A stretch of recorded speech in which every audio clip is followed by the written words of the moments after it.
नमस्कार दोस्तों, 22 अप्रैल का दिन जम्मू कश्मीर में इंडिया का भारत के कोने कोने से आए हुए लोग वहां पर घाटियों का लुत्फ उठा रहे थे। तभी वहां पर सुनाई देता है कुछ गोलियों की आवाज, लगातार वहां फायरिंग होती हुई नजर आती। कुछ लोग जो घाटी के ऊपर थे उन लोगों को वो आवाज आई तो देखा कि नीचे लगातार फायरिंग हो रही है और वहां पर दोस्तों पालगाम में 26 लोगों को टेररिस्ट अटैक में मार दिया गया, जिसमें से कि एक क्रिश्चियन था, एक मुस्लिम था और 24 हिंदू थे। दोस्तों जो ये टेरर अटैक है इसमें पूरी तरीके से धर्म पूछ करके उनको मारा गया है। जो लोग कलमा पढ़ पाए उनको छोड़ दिया गया और जो लोग हिंदू थे, जो लोग नहीं पढ़ पाए उनको पूरी तरीके से वहां पर गोली मार दी गई।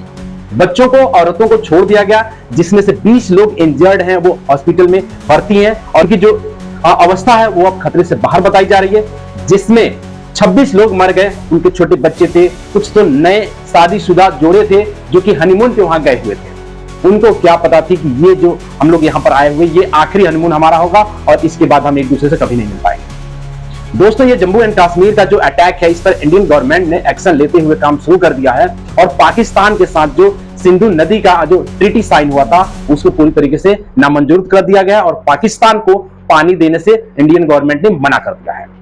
दोस्तों इंडिया अपनी डिप्लोमेसी कर रही है, इंडियन गवर्नमेंट अपनी डिप्लोमेसी कर रही है, लेकिन सवाल तो उठता है दोस्तों, पुलवामा अटैक भी हुआ था, इंडियन गवर्नमेंट अपने बॉर्डर को सिक्योरिटी प्रॉपर क्यों नहीं दे पा रही है?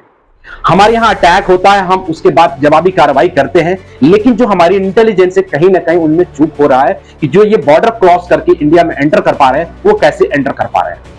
दोस्तों ये पहलगाम अटैक जो है ये टोटली एक तरीके से डिवाइड एंड रूल का ऑप्शन है, क्योंकि वहां पर जो आतंकी थे वो ये पूछ रहे थे कि क्या आप हिंदू हैं, हिंदू एक तरफ हो जाओ और मुस्लिम एक तरफ हो जाओ, और हिंदू में जो कह रहे थे कि हम मुस्लिम में बचने के लिए उनसे कलमा पढ़वाई गई।